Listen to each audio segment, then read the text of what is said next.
warahmatullahi wabarakatuh.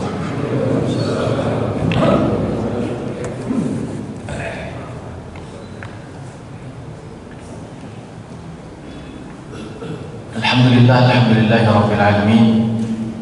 Wassalatu wassalamu ala asyrafil anbiya wa sayyidil mursalin sayyidina maulana Muhammadin wa ala alihi wa sahbihi wa man tabi'ahum bi ihsan ila yaumiddin. Subhanaka la ilma lana illa ma 'allamtana innaka antal alimul hakim. La ilaha illa anta subhanaka inna kunna minadh dhalimin. Allahumma la sahla illa ma ja'altahu sahla wa anta taj'alul hazana idza syi'ta sahla. Allahumma 'allimna ma yanfa'una wanfa'na bima 'allamtana warzuqna 'uluman tanfa'una fi dinina wa dunyana wa akhiratina bi rahmatika ya arhamar rahimin. Tibtum wa dhaba man syaakum wa tabawwa'tum minal jannati manzila, amma ba'd. Alhamdulillah, kita bersyukur kepada Allah Subhanahu wa taala masih diberikan kesempatan oleh Allah sekali lagi untuk terus menyampaikan harapan demi harapan kita agar Allah sampaikan kita pada bulan Ramadan. Namun sejatinya sampai tidak sampai itu modalnya hanya usia saja, tetapi pada hakikatnya adalah Allah hanya memanggil yang diundang saja. Karena ayat ya ayyuhalladzina amanu adalah ayat panggilan. Ada orang yang datang tapi nggak dipanggil. Ada orang yang datang tidak diundang. Kita punya rumah, mungkin nggak ada orang datang ke rumah kita tanpa diundang. Sangat mungkin. Ya. Jam 2 malam dia masuk, keluar bawa TV kan gitu. Tamu-tamu diundang, ya kan? Ya. Artinya jadi maling dia. Nanti ada orang yang sampai bulan Ramadan sampai. Karena modalnya sampai tinggal umur doang. Tapi masuknya Ramadan dia itu bukan sebagai undangannya Allah, bukan sebagai orang yang datang karena dipanggil. Bedanya orang yang datang karena dipanggil itu sebagai tamu. Kalau sudah tamu, dari mulai di pintu gerbang pun sudah disambut, diarahkan ke dalam, dipersilahkan masuk. Setelah dipersilahkan masuk, persilahkan duduk. Setelah dipersilahkan duduk, dipersilahkan menikmati hidangan. Itu tamu. Ya. Makanya hanya tamu-tamu Ramadan saja yang bisa menikmati semua hidangan Allah di bulan Ramadan. Nanti dia bisa menikmati tarawihnya, mau imamnya 1 rakaatnya 2 juz, nikmat aja Pak itu. Walaupun ya ada kesemutannya dikit gitu ya, kram-kram manusiawi lah gitu ya. Cuman kalau besok ternyata imamnya masih yang sama, dia nggak akan pindah masjid itu. Nikmatnya. Kalau yang tidak menikmati ya itu imam ditandai mau bakul jannah, imamnya dia ganti kan gitu. Berarti tidak bisa menikmati. Puasa juga tidak bisa menikmati dia. Mungkin tiap 1 jam sekali dia nanti ngelihat jam dinding terus kan, ya, kapan maghrib. Jadi yang dibayangkan buka puasanya. Bahkan baru selesai sahur saja sudah ditanya, mah nanti buka puasa pakai apa kan gitu. Ini berarti tidak sampai bisa menikmati. Nah, jangan-jangan yang tidak sampai menikmati itu bukan karena dipanggil dan diundang sama Allah.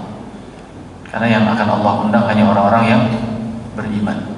Makanya dalam hadis ini itu man shoma Ramadan imanan, man qama Ramadan imanan, ya, dan seterusnya. Sehingga mudah-mudahan hari demi hari ke depan ini doa kita itu bukan hanya wa ballighna Ramadan saja, ya Allah yang penting sampai.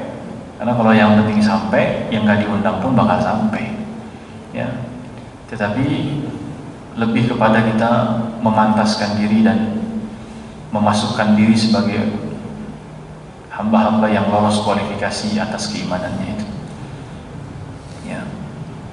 Latihan untuk tidak berdusta, karena kata Nabi orang beriman tuh nggak mungkin berdusta. Ya. Kemudian latihan salatnya khusyuk. Karena orang beriman itu alladzina fi salatihim khashi'un, kan gitu. Orang setelah yu'minu bil ghaibi mulai latihan untuk berbagi, wa mimma razaqnahum yunfiqun. Ya, kemudian panggilan salat itu hanya orang beriman. Sehingga idza nudiya lis-salati min yaumil jumu'ah fas'au ila dzikrillah, bersegera enggak menyambut panggilan Allah. Nah, ini hari-hari kita ke depan, Rajab, Sya'ban dan seterusnya dalam rangka ke sana seyogianya. Ya. Sebab kemarin salah satu jemaah di Masjid Mekarsari itu juga baru saja meninggal juga Jumat sore itu. Jam 5:15 kurang lebih.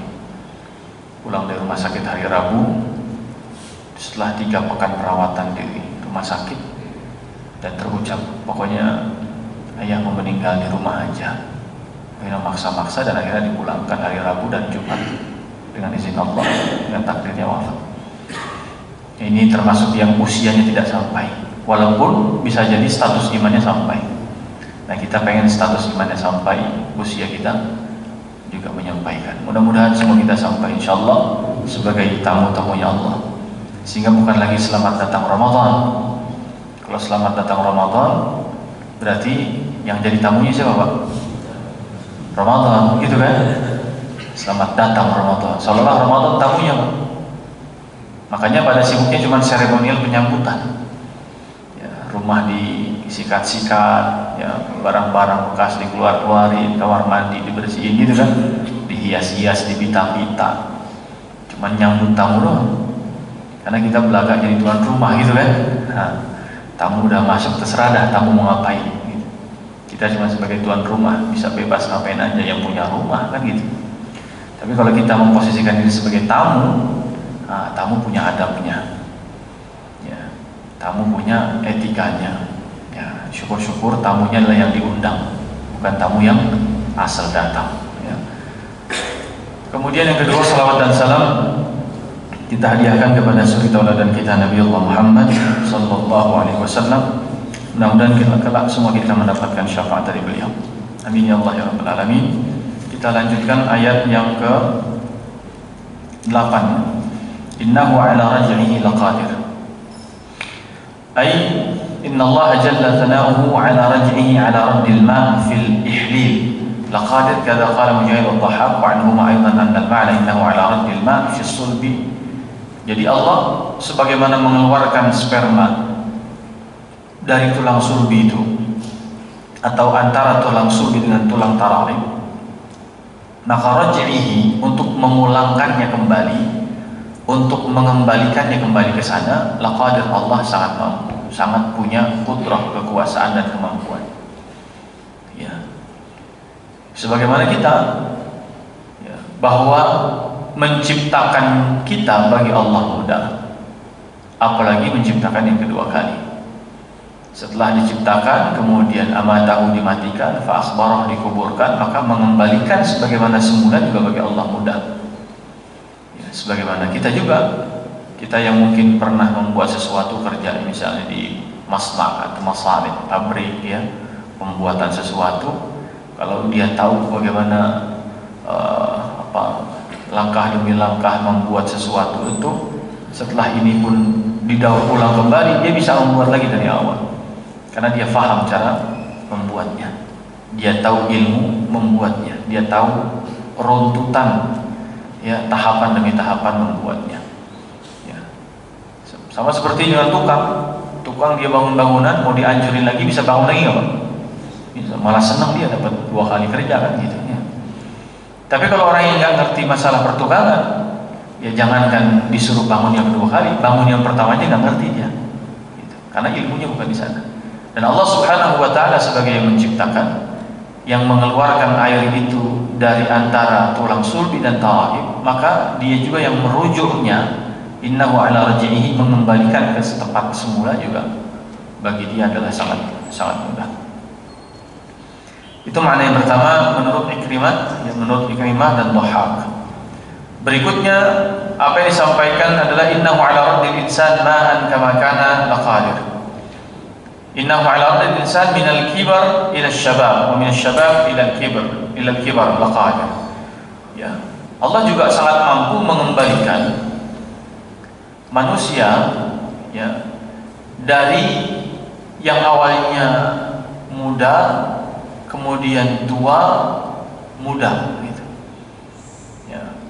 Atau sebaliknya yang misalnya awalnya kemudian lemah, kemudian segar, kuat, kemudian lemah lagi. Ya. Kalau kita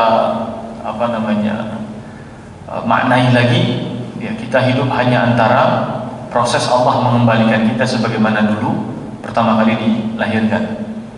Dulu lahir itu digendong-gendong, kemudian kita beranjak usia punya anak kita menggendong. Nanti ada saatnya mungkin kita kembali digendong. Ya, dulu kita dicebokin, kemudian punya anak kita nyebokin, nanti dicebokin lagi. Dulu kita didorong pakai stroller, kemudian kita ngedorong anak kita pakai stroller, nanti ada saatnya kita mungkin didorong-dorong lagi. Dulu kita dipakein baju, punya anak kita pakein baju, nanti ada saatnya pakai baju kita juga dipakein lagi. Dulu kita diingetin sholat, nak sholat, nak sholat. Nanti kita ngingetin anak kita sholat, ya, saatnya nanti kita diingetin lagi sama anak kita, ayah udah sholat belum? Ya, tadi azan ya, ini udah zuhur ya, ingat zuhur 4 rakaat ya, dan seterusnya. Ada saatnya dulu kita disuapin, kemudian berubah menjadi menyuapi anak kita. Nanti tiba saatnya kita disuapin lagi, ya. Sampai dulu kita dimandikan, kemudian memandikan, dan saatnya nanti kita dimandikan. Ini proses yang disebut dengan raja. Allah mengembalikan fase itu begitu mudah, begitu ringan saja. Ya, harusnya kan logikanya semakin berusia semakin kuat gitu ya. Pengalaman sudah semakin banyak, otot semakin terlatih, tulang semakin terpakai kan gitu. Asupan makanan stoknya udah makin banyak, harusnya kan semakin hebat gitu ya, semakin jago, semakin kuat, semakin pengalaman dan lain sebagainya. Tapi nyatanya justru semakin kembali seperti semula. Dulu ingatan kuat, dulu kita kalau waktu kecil kan short term memory gitu, memori yang jangka pendek. Ya. Kemudian makin bertumbuh berkembang ingatan kita punya long term memory, punya ingatan yang kemudian dayanya ataunya panjang gitu ya. Nanti ketika sudah berusia sama juga gitu, kembali short term memory lagi. Apa yang diceritakan tadi pagi diulang lagi di cerita malam hari lagi. Seringkali begitu. Ya. Nah ini tentang konteks apa? Innahu ala raja.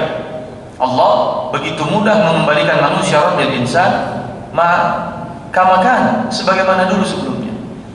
Begitu juga Allah juga sangat mudah baginya mengembalikan manusia menjadi air lagi. Menjadi air lagi. Sebagaimana dulu awal mula penciptanya adalah air. Ya. Makanya ada beberapa makam yang dibongkar itu ternyata isinya apa? Udah banyak cairan. Ya.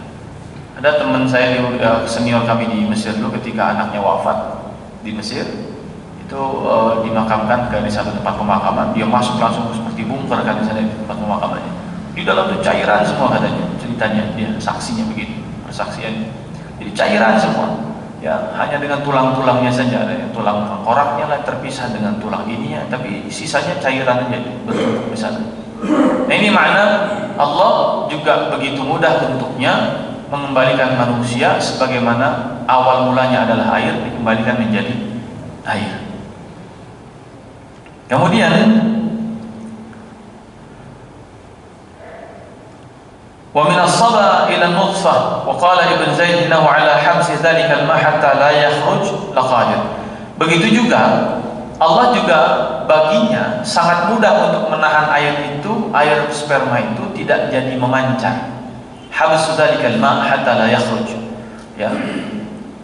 Misalnya kalau sudah air itu tidak jadi memancar, berarti kan dia kembali ke posisinya. Maka Allah kembalikan marja'ihi. Ya, innahu ala rajuli, dia dikembalikan ke posisinya. Ya, katakanlah seorang laki-laki yang misalnya dia sudah punya syahwat begitu ya, nafsu birahi dan seterusnya, kemudian tiba-tiba dialihkan. Ya, akhirnya apa? Membuat yang harusnya sudah terpacu untuk keluar nggak jadi keluar. Nah ini juga makna yang dijelaskan dalam pendapat Imam Ibn Zaid ya. Kemudian waqala Ibnu Abbas, berkata Qatadah dan Ibnu Abbas wal Hasan wa Ikrimah aidan innahu ala radd al-insan ba'da al-maut laqadir. Dan kalau kita perhatikan bagaimana Ibnu Abbas jeli dalam menafsirkan ayat ini adalah bahwa raja' ini yang dimaksudkan adalah mengembalikan kelak di hari kiamat. Jadi proses pengembalian itu yang dimaksud adalah dikembalikan lagi nanti di hari kiamat, karena sejatinya kita ini akan dikembalikan ke sana. Karena dari sananya kita berasal, kita juga akan dikembalikan ke sana, dan mengembalikan ke sana bagi Allah mudah. Karena dulu Allah yang merintahkan Nabi Adam untuk keluar dan turun ke bumi. Nah, kembali lagi ke sana bagi Allah mudah.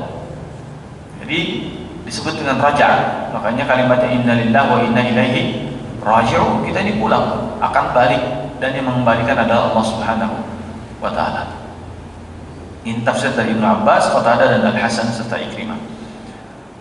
Kemudian yauma tubla sarair, hari di mana sarair, ya, semua rahasia-rahasia itu akan tubla, ya, akan ditampakkan dan seterusnya. Mari kita bahas tafsirnya. Ada dua permasalahan dalam ayat ini kata Imam Qurtubi. Al-mas'alatul ula al-'amil fi yawm fi qawli man ja'a min ja'lil mal innahu 'ala ba'thil insan qawluhu laqadir wa la ya'mal fihi raj'ihi lima fihi min at-tafriqah baina as-sila wal mawsul bil khabar inna wa 'ala al-aqwal al-akhar allati fi innahu 'ala raj'ihi laqadir. Baik. Ya.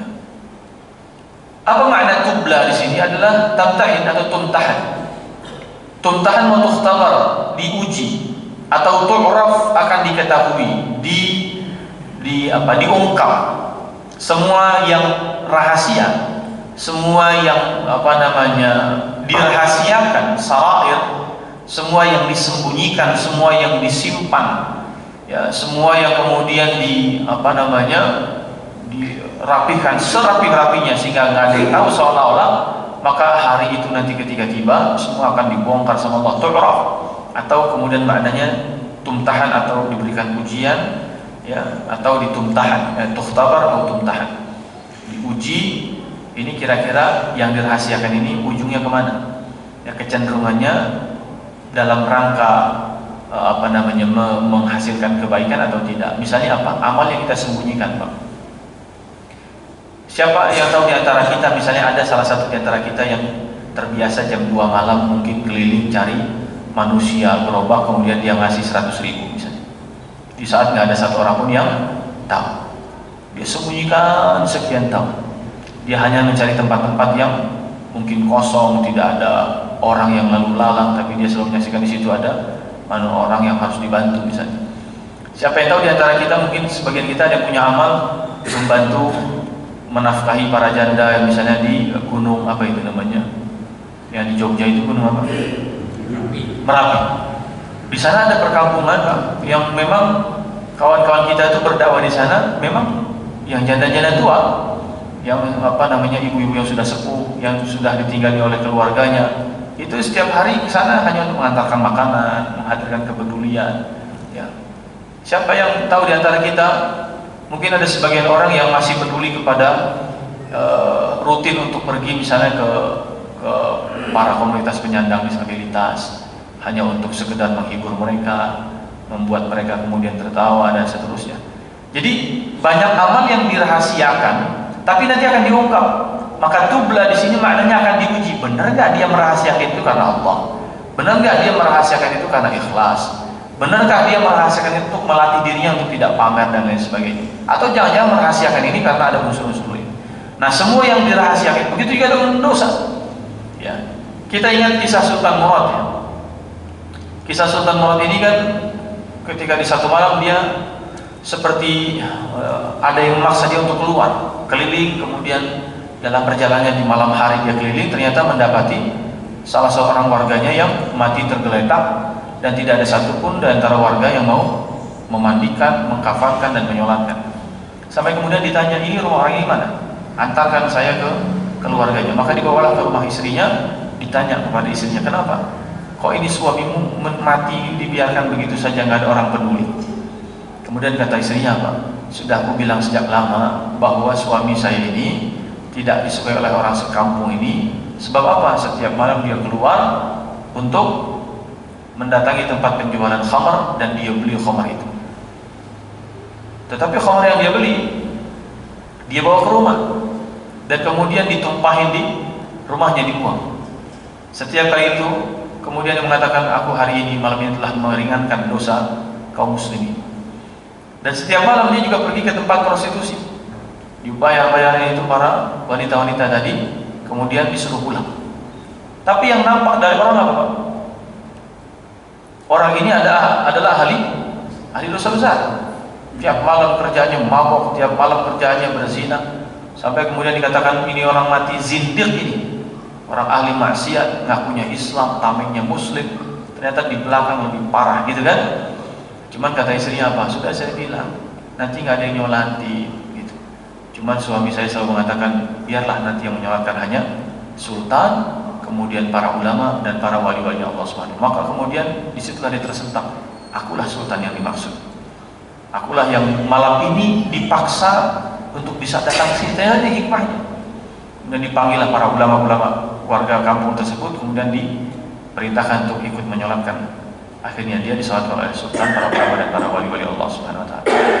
Ada orang yang memang tipenya begitu, merahasiakan, biarlah orang menilai dia, tapi dia punya amal yang luar biasa. Tapi nanti semua yang rahasia itu yaumatublas sarair.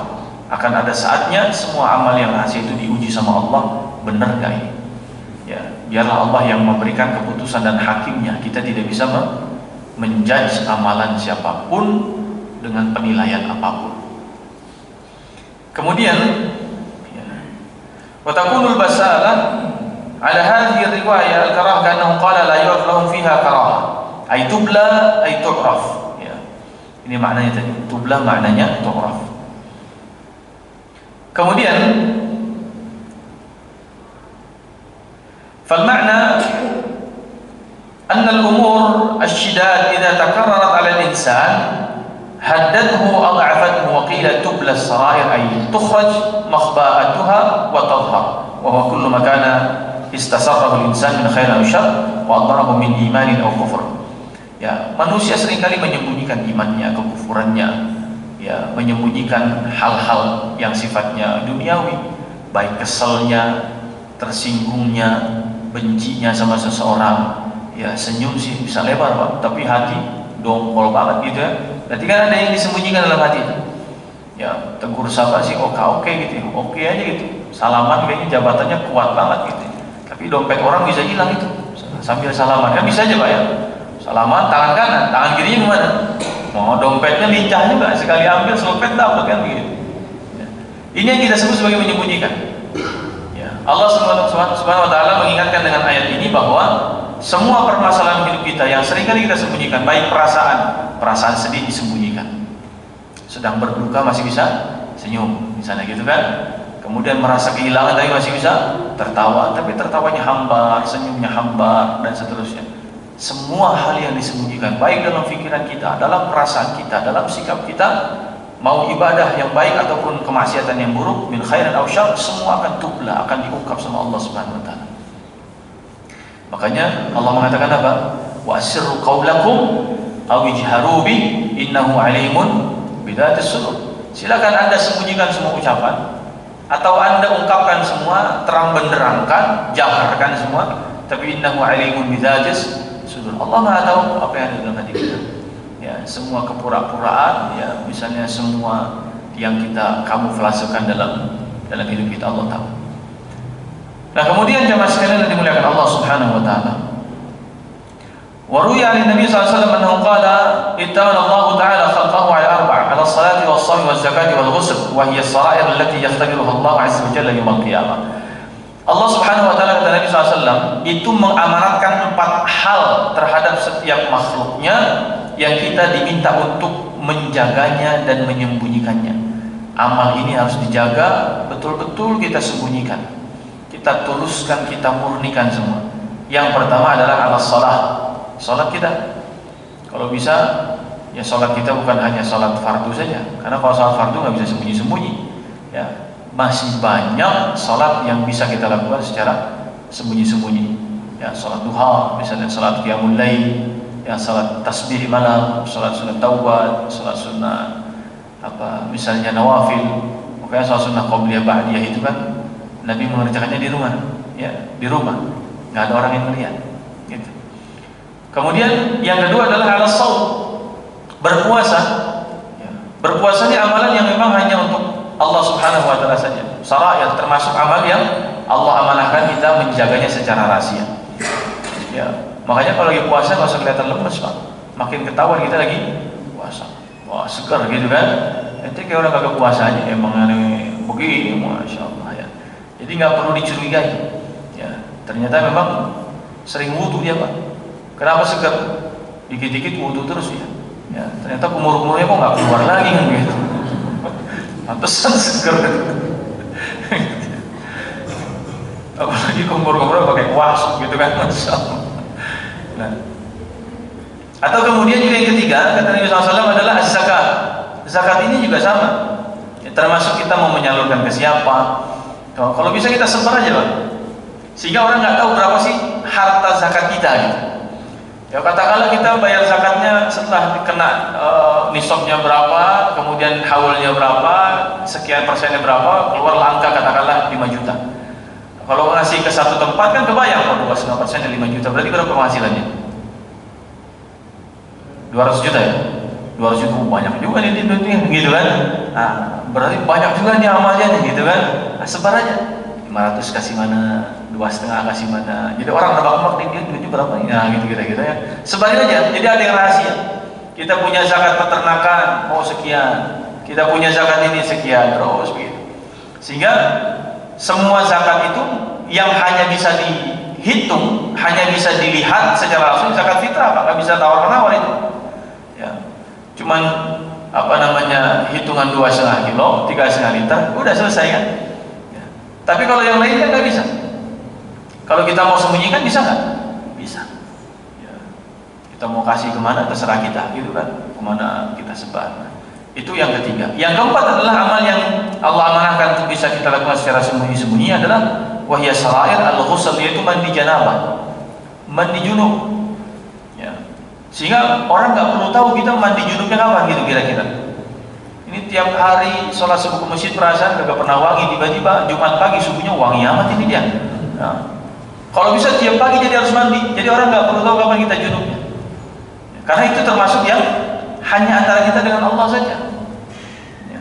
Begitu juga dengan orang-orang yang mungkin di sekitar kita, baik anak kita, baik kemudian misalnya tinggal di rumah mertua, tumben-tumbenan tiap pagi nggak pernah mandi kan ketahuan jadi ya kan gitu. Jadi syara'ir ini bagian daripada amal yang sirriyah, rahasia. Ya, bagian dari cara kita menghargai rasa malu itu kepada Allah Subhanahu Wa Taala. Bahkan kalau Sayyidina Utsman itu kalau sudah mandi itu luar biasa. Beliau termasuk yang paling malu, ya malaikat aja malu dengan beliau itu. Ya, pintu ditutup, kemudian masuk lagi ke dalam. Ya kalau zaman kita ini udah dimatiin lampu, pintu ditutup, ada kamar mandi basah, ada kamar mandi kering. Beliau ke kamar mandi keringnya sambil jongkok, sambil dirapetin kemudian lututnya, saking malunya. Itu Sayyidina Utsman. Ya, perkara-perkara yang begitu yang kemudian harusnya kita bisa sembunyikan. Jangan sampai yang begitu malah diumbar. Dan ini amanah dari Allah Subhanahu wa Ta'ala. Ittamanallah 'alal khalqi arba'ah. Allah mengamanahkan bagi makhluknya itu 4 hal. Ya, satu tadi apa? Hah? Yang satu apa tadi? Salat.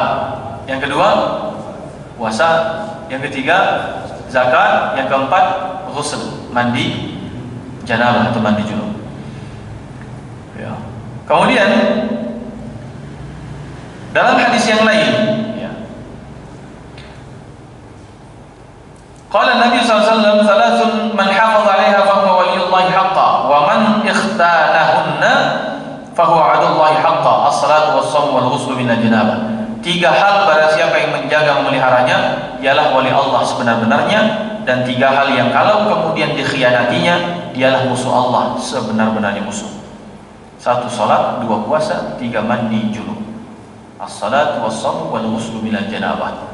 Kalau kita bisa menjaga betul salat kita, ya semua kita tunaikan rukunnya, puasa kita jadikan berkualitas, janabah kita itu mandi junub benar. Ya.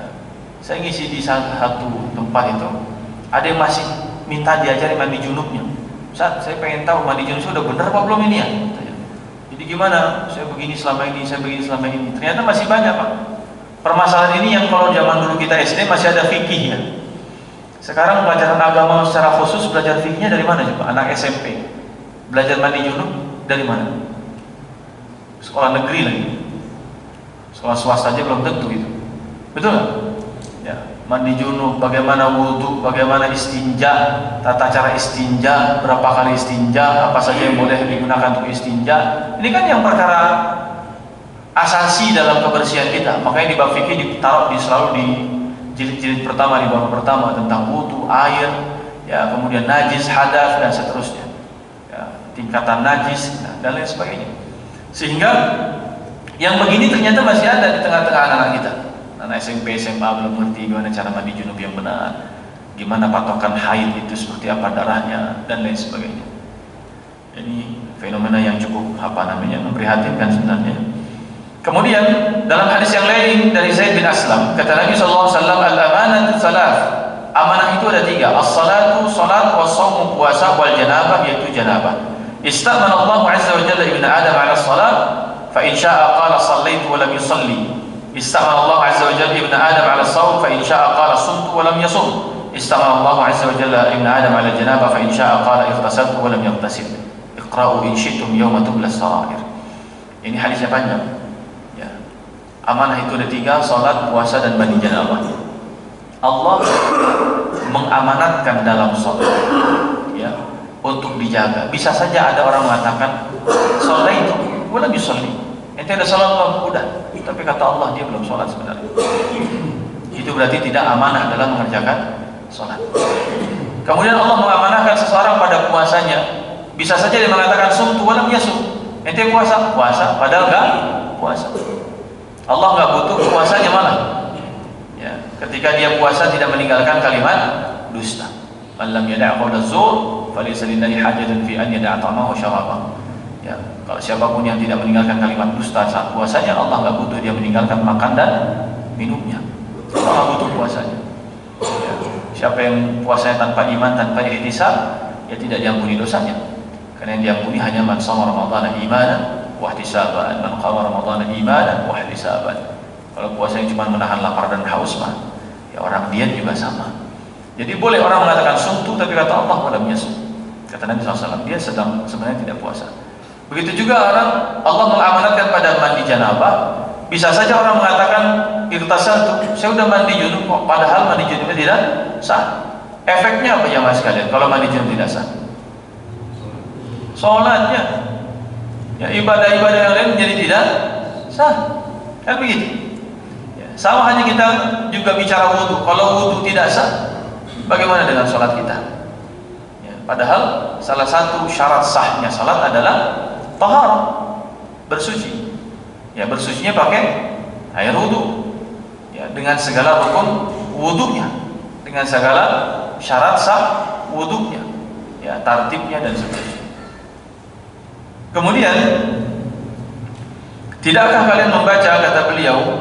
Ayat Allah yauma tublas sarair, yaitu hari di mana akan Allah uji semua yang tersembunyi itu. Allah akan uji benar enggak ini, ya, sejauh ini salatnya seperti apa, bagaimana dengan puasanya yang orang lain enggak tahu. Ya, orang enggak tahu kita sedang puasa, Allah uji nanti puasanya. Orang lain enggak tahu kita sedang mandi junub, nanti akan Allah uji mandi junubnya bersih enggak, sempurna enggak.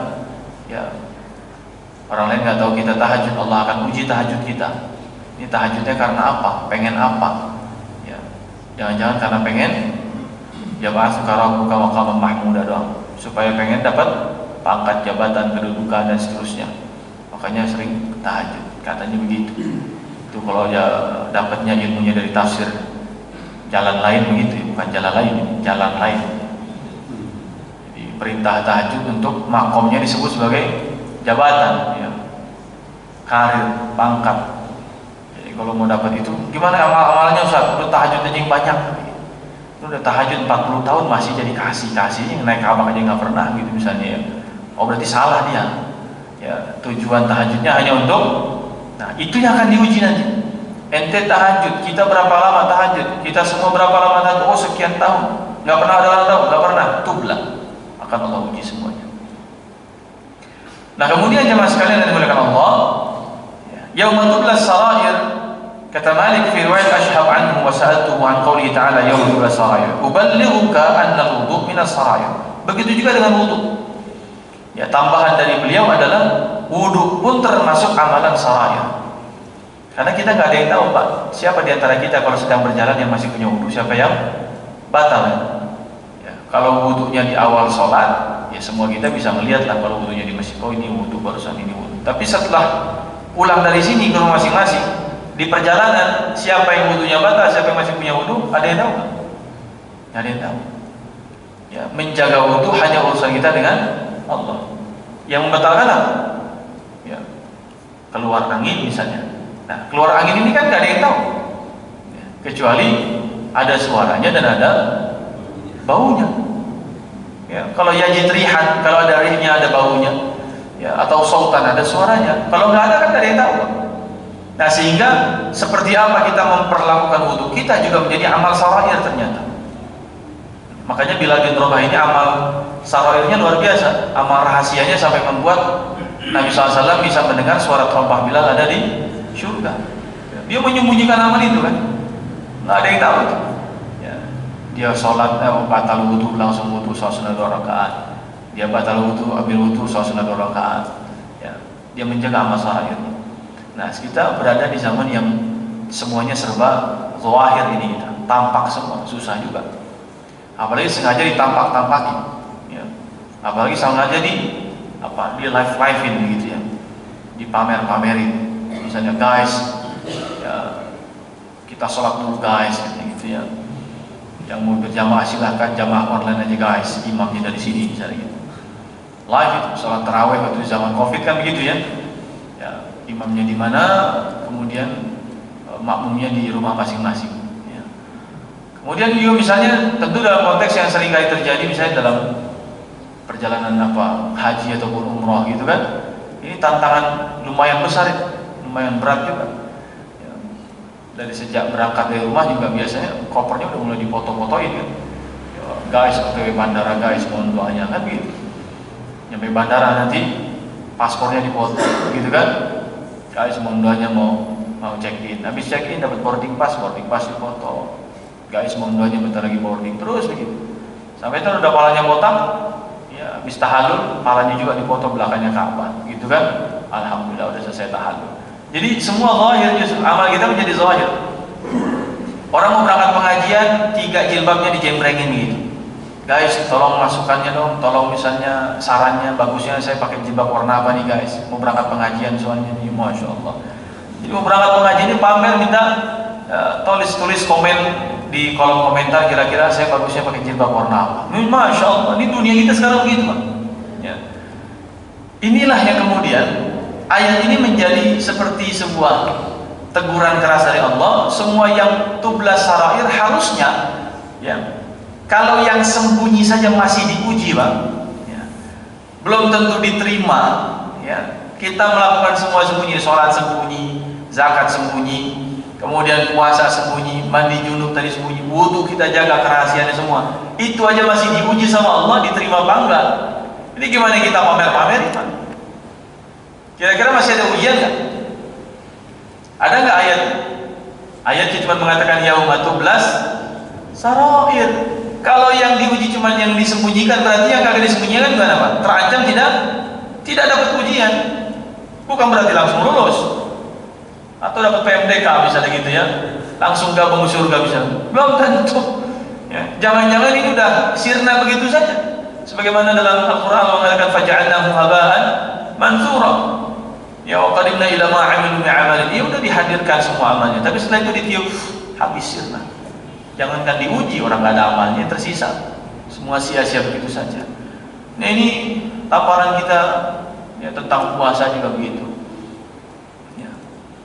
Bagaimana nanti pamer menu sahur gitu kan? Ya guys sahur dulu guys gitu kan? Ya Masya Allah. Ya. Kemudian buka puasa juga begitu misalnya. Ya ini tantangan amal luar biasa. Makanya Al-Hasan Basri mengingatkan kita, Amal itu ujian keikhlasannya berat sekali. Dia sebelum beramal ada ujian keikhlasan, saat beramal ada ujian keikhlasan. Yang paling berat itu setelah selesai beramal, Pak, ujian keikhlasan. Kita sudah beramal 20 tahun yang lalu, sampai hari ini masih diuji sama Allah, ikhlas apa enggak? Kalau sampai kesebut-sebut amalnya keungkit-ungkit, ya, kemudian ditagih-tagih dan seterusnya, udah. Jangan-jangan menjadi amal yang batal seketika. Padahal udah 20 tahun kita simpen, kita rahasiain. Ini belum tahu aja dulu tanah yang wakafin ini katanya Babul Jana ini dari engkong saya, belum saya keluarin aja nih katanya. Nah, tiba-tiba ada masalah baru dikeluarin. Ini surat ini dari engkong saya yang wakafin ini. Kalau kagak ada engkong saya ini nggak mungkin Babul Jana keluar semua misalnya. Akhirnya sih ya, ujian paling berat terhadap amal adalah ikhlas ba'dal amal. Ya, ikhlas setelah amal itu dilaksanakan. Kemudian qad balaghani dhalika fima yaqulu an-nas fa amma hadithu uhaddithu bi fulan fala was-salatu min as-sarair was-siyam min as-sarair in sha'a qala sallaitu wa lam yusalli wa min as-sarair ma fi al-qulub yajzi lahu bil ibad. Tapi pendapat lain, sarair itu semua yang ada dalam hati kita, minimal niat, ridha, khauf, raja, ya. Ini semua di sini. Lisan kita bisa bilang kita ridha, tapi hati kita belum tentu ridha. Lisan kita bisa bilang rindu surga, hati kita belum tentu mengiyakan kita betul-betul rindu surga. Lisan kita bisa bilang bahwa kita takut neraka, tapi hati kita jangan-jangan nggak ada rasa takutnya. Ya, hati kita atau lisan kita mengatakan saya ikhlas, tapi jangan-jangan hatinya tidak ikhlas. Maka yang disembunyikan dalam hati itu yang diuji, bukan yang terucap dari lisan. Kalau ucapan lisan hanya apa? Ma yalfidhu min qawlin illa ladaihi raqibun, dicatat aja pasal malaikat itu. Oh, dia ngomong begini. Tapi yang hati itu urusan Allah langsung. Makanya malaikat itu tidak bisa menjamah dan menjangkau apa yang ada dalam hati kita dan pikiran. Mereka hanya ya'lamuna ma taf'alun. Mereka bisa tahu apa yang kita sudah kerjakan, yang sudah terucap atau yang kita lakukan dan berbuat, barulah kemudian mereka bisa mencatat. Kalau masih niat berbuat buruk, masih niat berbuat baik, itu masih ditahan sama Allah. Setelah dia berbuat, maka Allah katakan malaikat, catatlah niatnya dan kebaikannya. Kalau niat nggak jadi dilakukan, maka Allah katakan malaikat, ini kasih pahalanya satu karena niat buruknya nggak jadi dilakukan. Nah, inilah keistimewaan kita sebagai seorang mukmin. Ya, amal hati lebih utama dibandingkan amal zahir. Ngakunya roja, ngakunya khauf, ngakunya ridha, ngakunya ikhlas, ternyata malah tidak. Ya, justru kadang-kadang orang semakin banyak ngomong ikhlas, sebenarnya hatinya tidak ikhlas. Ente ikhlas gitu ya. Nah, padahal hatinya kan gitu ya Pak ya. Semakin diomongin malah jangan-jangan tidak ikhlas. Ini yang disebut sebagai minas sarair ma fil qulub, ya, termasuk amal sarair adalah apa yang dalam hati. Ya jazillahu bil ibad, dengan itulah Allah baru mau balas. Ya, dengan semua yang dalam hatilah Allah baru akan balas. Jadi semua yang diucapkan, yang kita lihat, kita bicarakan, kita pakai dengan tangan, kita dengarkan, semuanya itu baru akan didapatkan balasannya dari Allah Subhanahu wa taala setelah yang di hatinya mengkonfirmasi. Memang begitu, dan Allah yang akan Allah uji adalah apa yang ada dalam hati itu. Ya, salatnya pakai hati enggak? Kan gitu kira-kira. Kalau salatnya dari hati, itu yang akan dibalas. Ya, bagaimana kondisi hatinya ketika salat, itu yang akan menjadi balasannya seperti apa. Ketika kita sedekah, kita zakat, kita puasa, menjalaninya hatinya seperti apa? Akan di-cross check dulu. Ya, hatinya mengiyakan amalnya enggak, mengerjakannya dengan semangat tidak, dengan mujahadah tidak, dan seterusnya. Ya. Sudah habis. Baik, yang terakhir adalah yang disembunyikan adalah perbuatan-perbuatan dosa, terutama yang berkaitan dengan hudud. Dan ini kebanyakan orang menyembunyikan. Minum khamar ngumpet-ngumpet, berzina ngumpet-ngumpet, syirik ngumpet-ngumpet, murtad ngumpet-ngumpet, kemudian ya qadzaf, kemudian mencuri, ya. Ini yang disebut dengan sarair tadi. Dosa-dosa besar yang seringkali dilakukan sembunyi-sembunyi. Ya. Maling sembunyi-sembunyi, ya kan? Minum khamar sembunyi-sembunyi, berzina sembunyi-sembunyi, kemudian apa lagi? Ya, ngebegal sembunyi. Ini semuanya muharabah, sariqah, kemudian kemudian riddah, kemudian syurbul khamr, kemudian zina. Nah, ini yang harus diwaspadai, karena semua itu nanti akan menjadi batu ujian kita yang bisa jadi, kata para ulama, membatalkan semua amal kita. Ini pernah nggak melakukan zina, khamar, kemudian ini semua diuji dulu, dites. Oh, kalau ini nggak ada bersih, maka amalnya bisa dihadirkan balasannya. Wallahu a'lam bishawab. Aqulu qouli hadza wa astaghfirullah li wa lakum, hadanallahu wa iyyakum ajma'in. Subhanakallahumma wa bihamdika asyhadu an la ilaha illa anta astaghfiruka wa atubu ilaik. Saya mau langsung pamit karena ada mengejar isya di Mekarsai. Ya. Wabillahi taufiq wal hidayah. Assalamualaikum warahmatullahi wabarakatuh.